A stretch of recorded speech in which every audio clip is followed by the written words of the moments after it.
A few weeks ago, several members of President-elect Joe Biden's transition team set up a Zoom meeting with senior members of the Anti-Defamation League, the group that studies and tracks hate crimes, to hear recommendations for fighting domestic terrorism and right-wing extremism. The weighty meeting, focused on one of the most complex threats facing America today, was initiated in the simplest of ways. The ADL requested a meeting through a forum on Biden's transition team website. I find it remarkable that they are taking substantive time to meet with advocacy organizations like ours, said ADL senior advisor George Selim, who participated in the meeting. What it says is that this issue is a priority for the incoming administration, added Selim, one of the Department of Homeland Security's top experts on domestic terrorism until he was sidelined in the early days of the Trump administration. But even if such threats are a priority for the incoming team, transition officials acknowledge that when they take charge of the federal government in 3 weeks, the recent promise Biden made to shut down violence and hate will face significant challenges.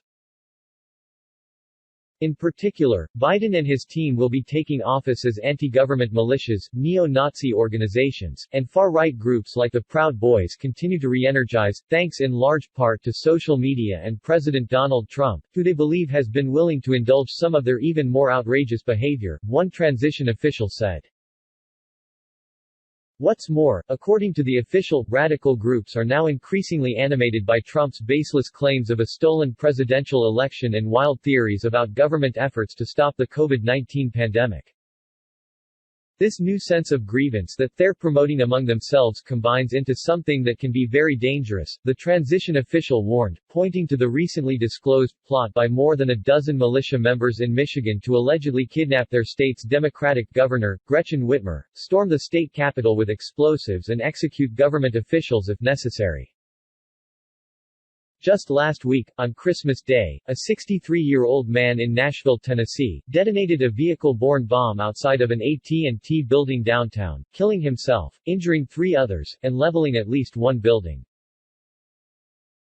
His motives are still unclear, but the threat he posed is clear. In fact, while the FBI was arresting fewer domestic terrorism suspects each year between 2017 and 2019, that number is expected to reach one of its highest numbers ever this year, with more than 120 such suspects charged by the U.S. government in 2020, according to recent congressional testimony from FBI Director Chris Wray.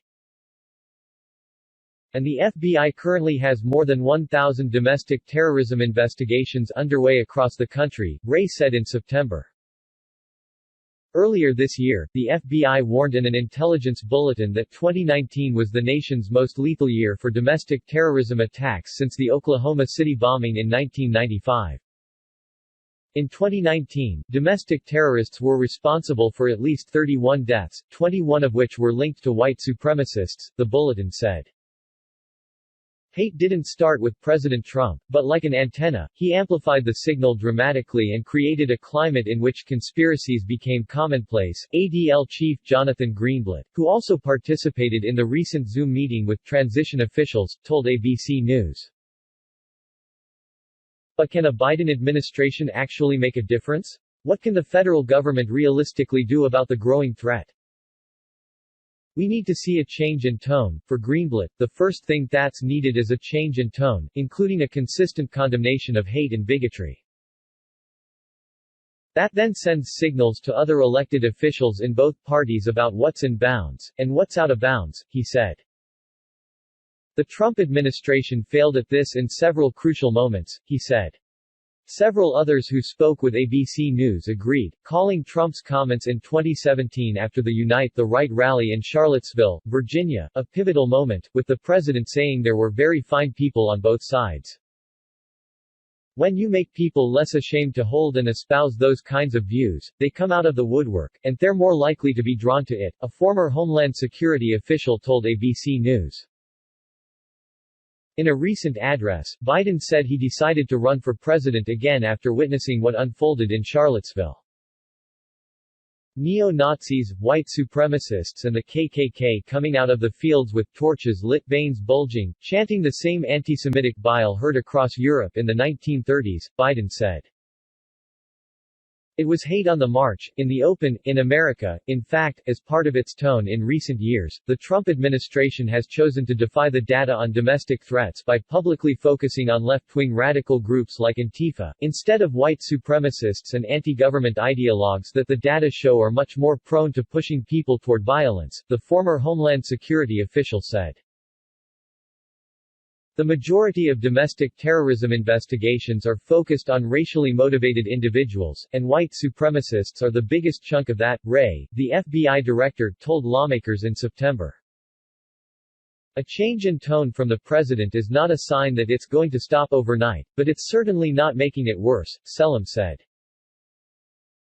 Trump, meanwhile, has defended his tone, insisting last year that his rhetoric brings people together. The president has done quite a bit to combat this threat, White House spokesman Kayleigh McEnany said during a White House briefing 2 months ago, adding that Trump has denounced white supremacy, the KKK, and hate groups in all forms. Selim and others who spoke with ABC News dispute such claims, with Selim saying the Trump administration put the domestic terrorism threat in a place that's further than the back burner. More, what is domestic terrorism? A fresh eye, and a bigger investment. As Selim sees it, the Biden administration needs to clearly identify a specific government official or office to oversee federal efforts against domestic terrorism and hate, a move that has not happened yet. Then it must put together a comprehensive policy laying out the responsibilities and expectations of each department or agency. And, finally, the administration needs to resource to the threat by boosting federal investment to combat the issue, he said.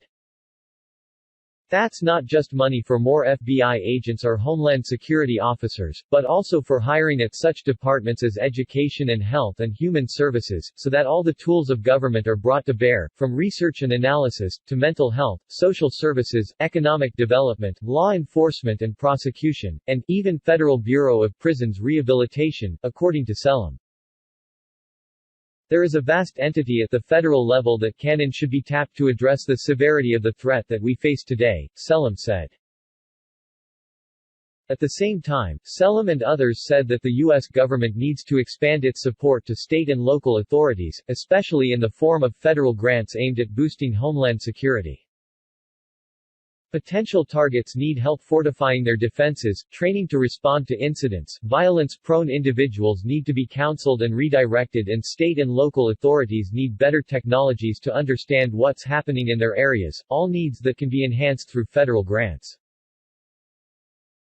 Biden's transition team has already released a plan for safeguarding faith-based communities, which includes a proposal to increase security grants as an urgent priority. Existing annual funding levels for the grant program are plainly insufficient, Biden's transition team wrote in a proposal posted online. Requests from faith-based organizations last year, according to some estimates, far outstripped the available funding of just $90 million. In the future, funding for this critical program must increase by multiples to meet the need. But the Biden administration must bring a fresh eye to such grants and rethink how it defines money well spent, one Democratic Senate aide cautioned. According to the aide, many of the current grant programs were developed in the wake of the Sept. 11, 2001 attacks, so the measure of success has often been rooted in tangible things like equipment purchases or field training exercises. But the evolving domestic terrorism threat demands investment in a lot of non-tangible things whose value is hard to quantify, such as programs for teachers or beat officers to identify potential issues early on, before someone is radicalized to violence, the aide said. Meanwhile, one state-level law enforcement official expressed concern that in some states money that's been approved for homeland security has been held up in Washington as a political tactic, with the Trump administration using it to protest state and local immigration policies. Grants are really our lifeblood, the law enforcement official said. When that dries up, you're back to MacGyver with bubble gum and matchsticks. Focus on Facebook and Twitter. According to Greenblatt, Facebook is the front line of fighting hate, because the social media giant and companies like it have allowed extremists to exploit their platform. The transition official agreed that tech companies have created a sort of virtual safe haven for extremist groups, but he said the Trump administration, especially with sometimes baseless attacks on Facebook and others, has made it harder for the federal government to elicit cooperation from such companies. A Biden administration will likely look for ways to build a better channel between government and the private sector to inform, even as it respects civil liberties and First Amendment rights, the transition official said. You have to be able to reduce the ability for the domestic terrorists to recruit, radicalize and organize themselves, Selim said, offering cautious praise to Facebook and other social media companies for steps they've taken in the past month to limit the amount of hate speech and vitriol that's on their platforms, as he put it. Nevertheless, Greenblatt insisted there is still much more work for Facebook and other social media companies to do. Facebook is the most sophisticated advertising platform in the history of capitalism, and we want them to police this kind of content with the same intensity that they bring to other aspects of their business. Facebook, meanwhile, insists it is committed to stopping hate, noting on its website that it has updated its policies to further address the issue, removed divisive content posted by foreign actors, and banned more than 250 white supremacist groups. Not just a number, Greenblatt and others also said they hope the Biden administration is able to improve nationwide reporting on domestic terrorism incidents and hate crimes. Better reporting would give us a better picture of what's actually happening, Greenblatt said. Republicans and Democrats on Capitol Hill have expressed similar concern, with even top lawmakers currently relying on non-governmental organizations like the ADL for relevant statistics related to hate-fueled violence. A key part of the problem, according to Greenblatt, is that while federal law requires police department to report hate crimes in their jurisdictions to U.S. agencies, the relevant laws are not actually enforced by the U.S. government. So some cities don't report what's actually happening, he said.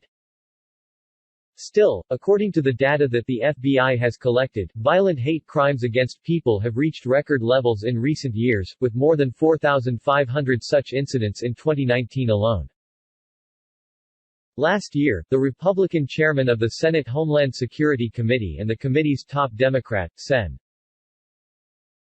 Gary Peters, D. Michigan, successfully introduced into law a requirement that the FBI and DHS better categorize, analyze and release data related to domestic terrorism. Peters called it an important step in the counter-terrorism fight. But the legal provision does not compel police departments to provide more data to the U.S. government, it focuses instead on how the U.S. government handles the information it receives. To address that, the Biden administration could require state or local authorities to provide specific data if they want to receive certain federal grants, one of the Democratic Senate aides suggested. Whatever approach the Biden administration takes in the coming months and years, Greenblatt hopes one change is clear at the end of Biden's first term, that white supremacists and extremist groups are forced back to the fringe where they belong.